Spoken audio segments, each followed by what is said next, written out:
Eden Games is a AA company based in Lyon with approximately 100 of employees.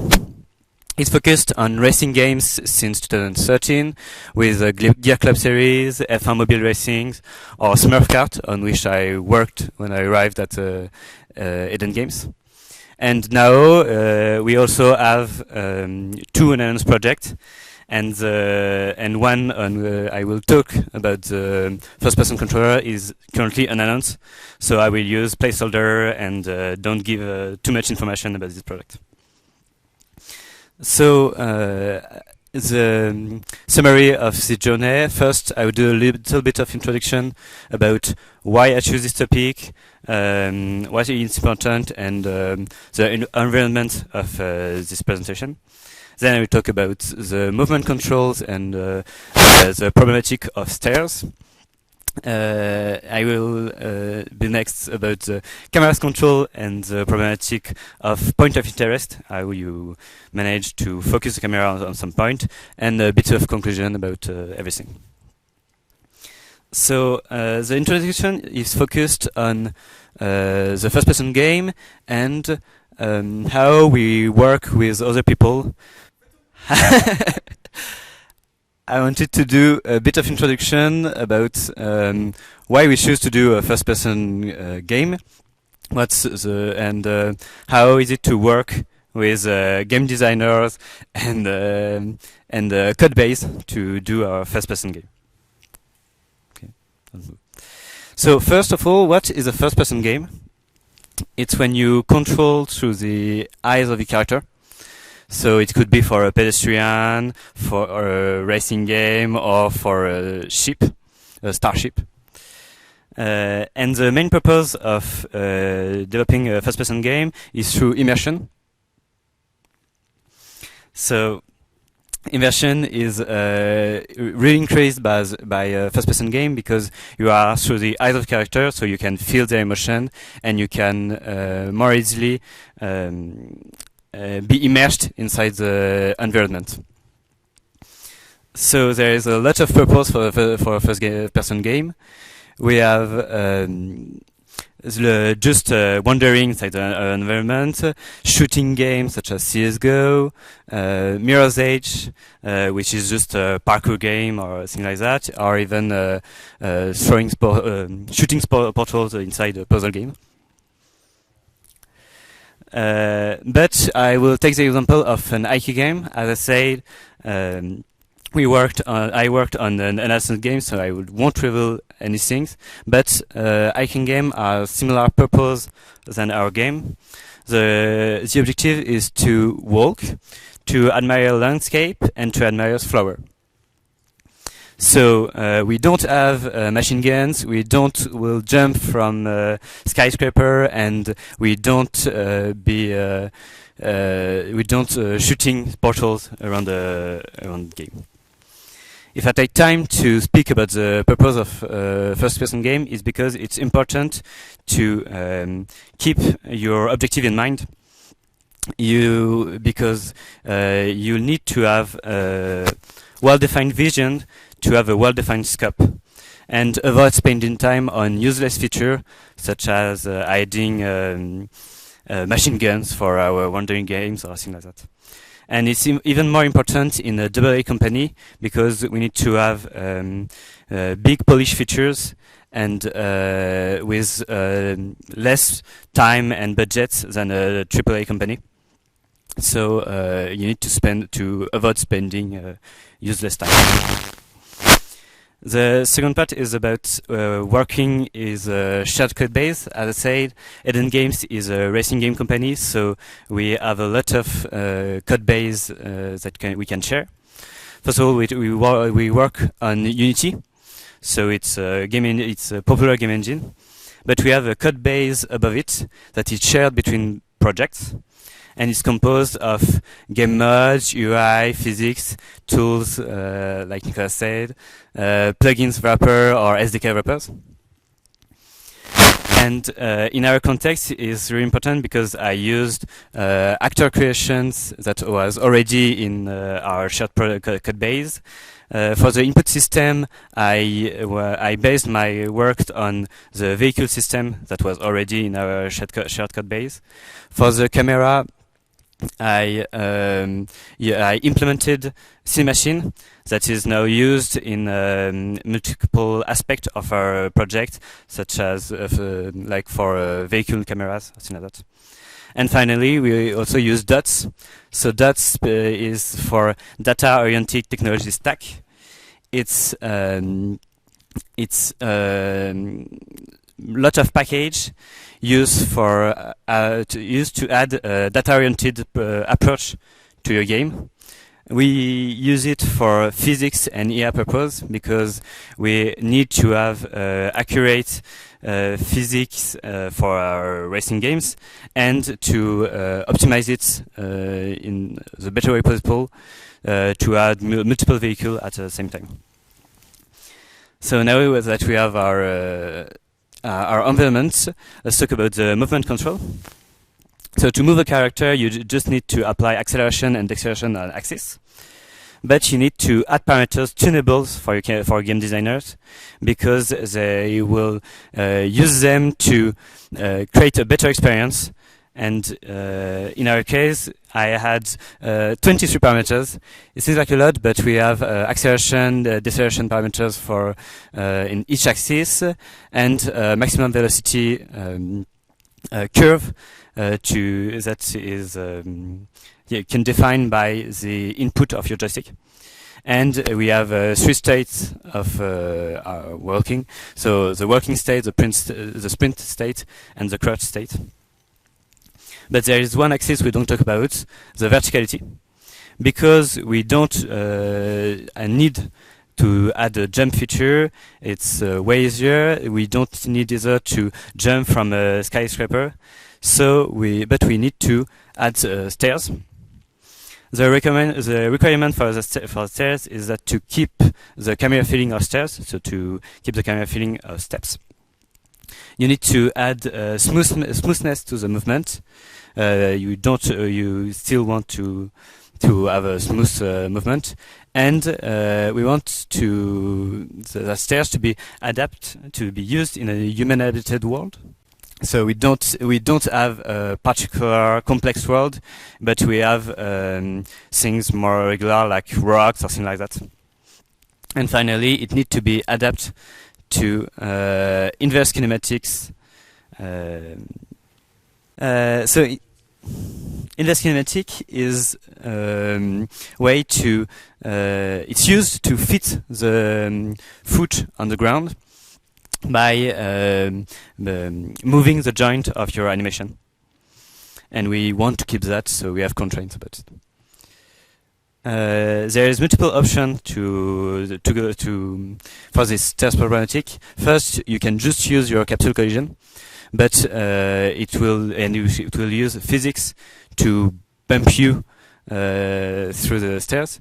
We don't want to use that because it's a bit bumpy, and you can't control the smoothness of our stairs. Then what is used in many video games, it's slopes. It's really good for first-person games because it's really smooth and you don't have a bumpy camera. It's also used in third-person games because you can run through it and jump from every side of it. But there are constraints for us.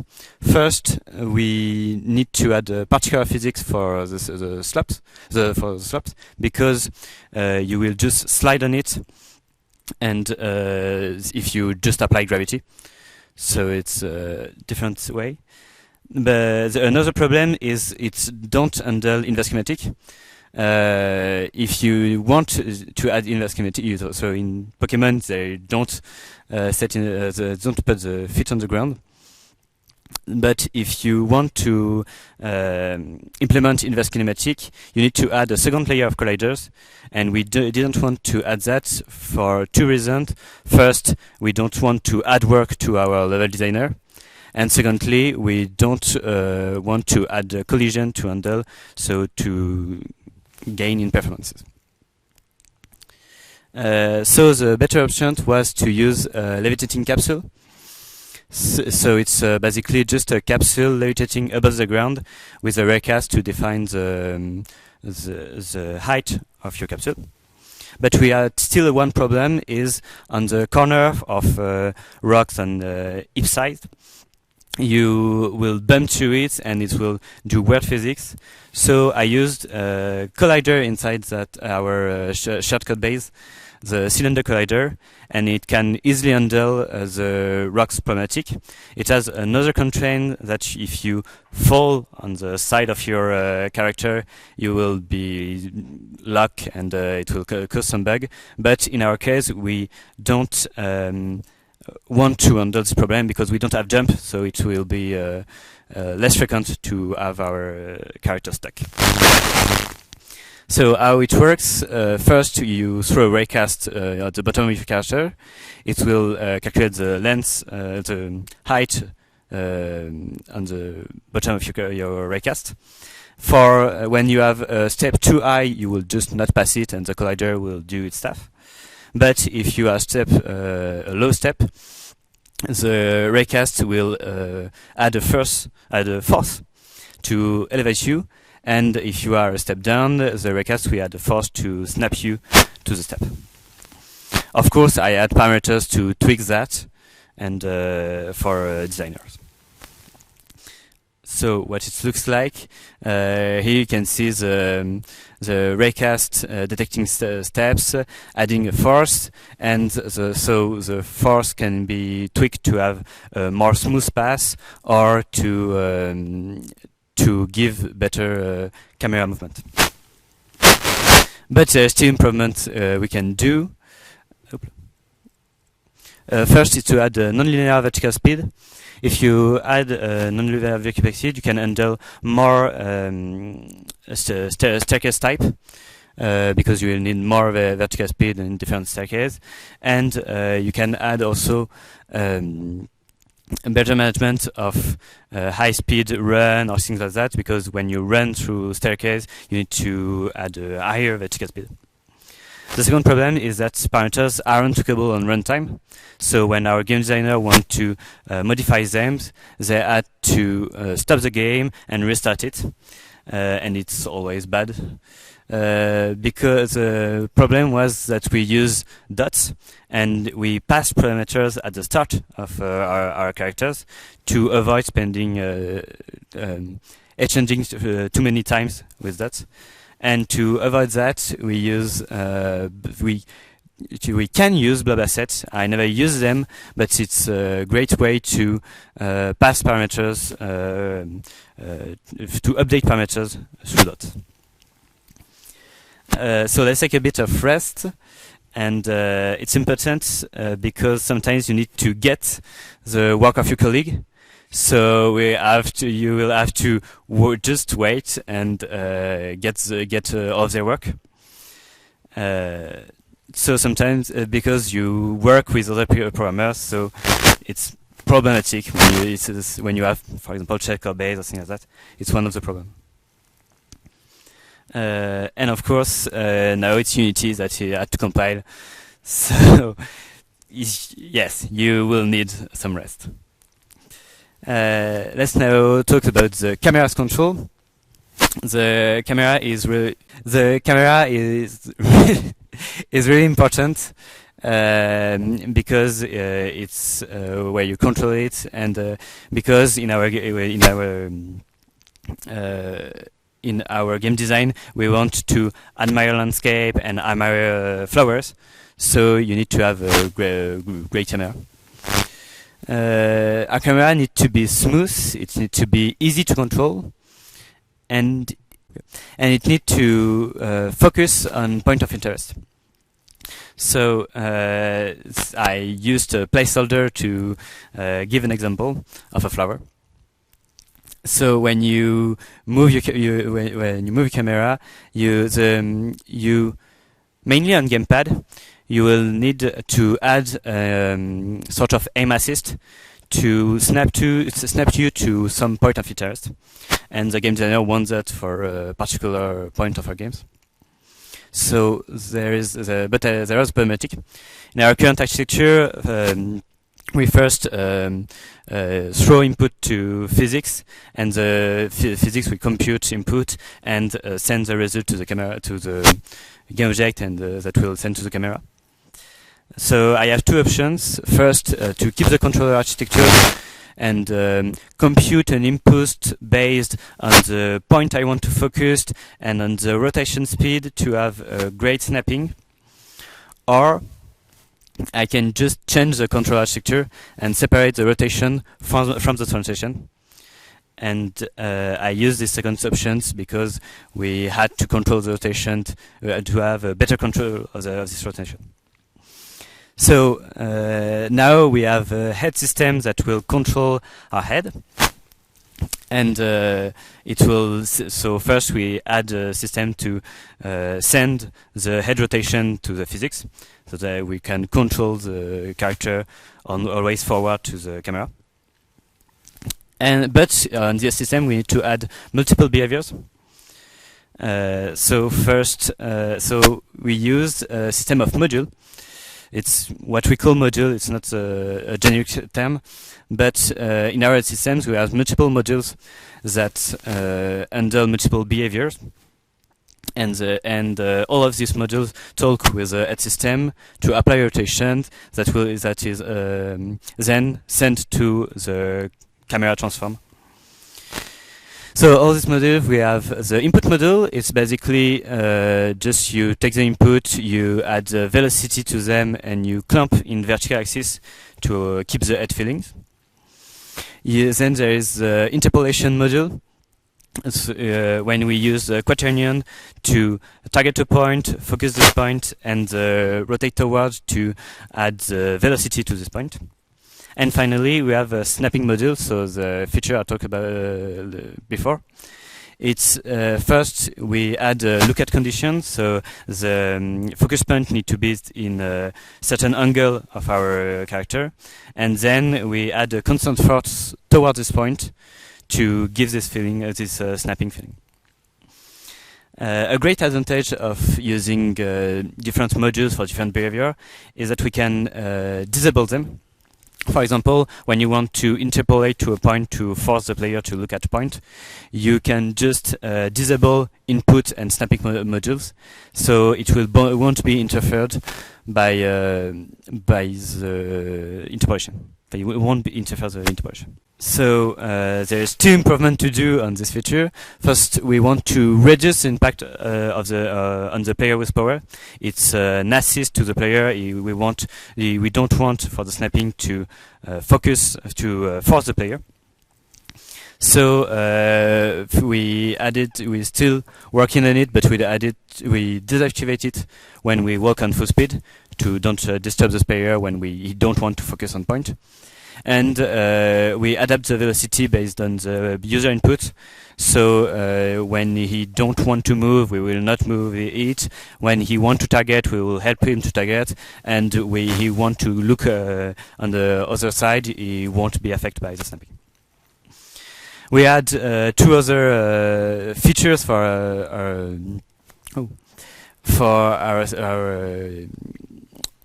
first-person game. The bobbing effect, that is the movement of the camera. We simulate a movement of the camera when we're walking. And animation, so we add EK to our character, like I said before. So here's the result with the stair, with the movement of the stairs. So when you walk through walls or barriers, you can climbing stairs, you can still climbing some slopes. And the camera will help you to focus on a certain point of your game and help you to see them. So I wanted to conclude about what you can keep from this talk. One of my colleagues said that working in video game industry is primarily about working with people. And it's even more important when you're working in a code base. There are advantage and disadvantage with working with a shared code base, so shared with multiple products. First, we can use pre-existing tools, for example, for the Unity editor, but other type of tools, we can use pre-existing system. We also have layers for our plugins, so we can easily manipulate them and use them. And finally, it's a great way to share knowledge. I say the example about the input system that was inspired by the vehicle input system that we already have in our shortcut. But it has downside. First, it's hard to maintain. Some features are not used for many projects, and you want them later, so you need to go back on them or things like that. Because it's shared between multiple code base, and because we don't have a lot of shared code base programmers. It's programmers from different projects that will code on them, so we need to add a great review system to don't add unnecessary bug. And it can be complex to understand. So, for example, dots add a complex system to understand, but you also need to add clear documentation inside this shared code base to let other people from other projects in other scope of time to understand them. Finally, important things when you are a game programmer is to work with a game designer. So be friendly with them, give them parameters to be able to tweak comportment of your characters. Give them also tools to be able to easily tweak comportment of your characters. And finally, it helps you to keep the main objective in mind. When you implement a feature, you don't, as I said, you don't want to spend time on a useless feature. You want to keep your time on the important feature and to spend more time on this feature. Thanks for listening. If you have questions later, you can contact me if you see them through my LinkedIn or my mail, and you can see other of my projects on my Twitter. Do you have any questions? We don't have to.